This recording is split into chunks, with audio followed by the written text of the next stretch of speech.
અને હવે આ કંટાળેલી જનતા હવે તમને જાકારો આપશે એવું મને અહીંયા દેખાય છે.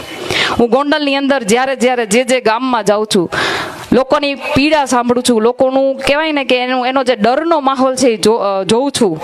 લોકો એમ કહે છે કે બેન અમે તમારી યાર છીએ, તમે ટેન્શન ન લેતા, પણ હામાં નહીં હાલીએ. એનું ક્યાંક ને ક્યાંક કારણ એવું છે કે પોલીસ તંત્ર એના ઈશારે કામ કરે છે ને. અહીંયા પોલીસ કોઈ નહીં લે છે ફરિયાદ.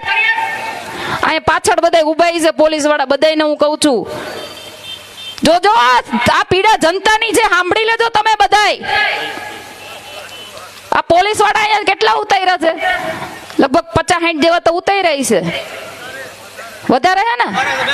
હે આ બધાને કહેવા માંગુ છું, આ જનતાની પીડા છે, તમે સુધરી જજો, નકર આ બધા જાહે ને જેથી તેથી તમને તકલીફ થવાની છે.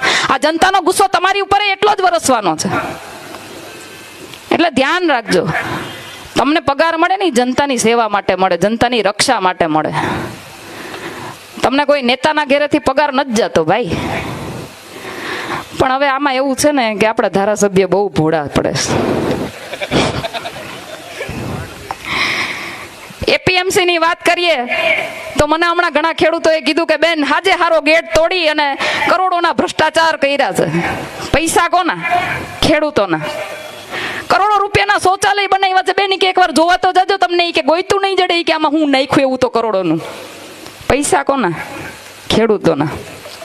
નાગરિક બેંકના એટલા કૌભાંડ, નગરપાલિકાના એટલા કૌભાંડ.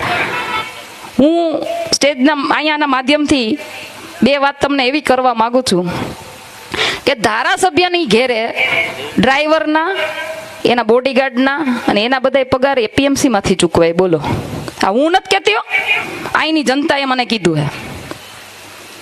સફાઈ કર્મચારીઓને ધારાસભ્યના ઘેરે એના પારિવારિક પ્રસંગમાં, એના રાજકીય પ્રસંગમાં કામ કરવા માટે મોકલે, ના પાડે તો છૂટા કરી દે, અને જો જાય ને તો એનો પગાર નગરપાલિકા ચૂકવે. પૈસા કોના? આ મારા ને તમારા.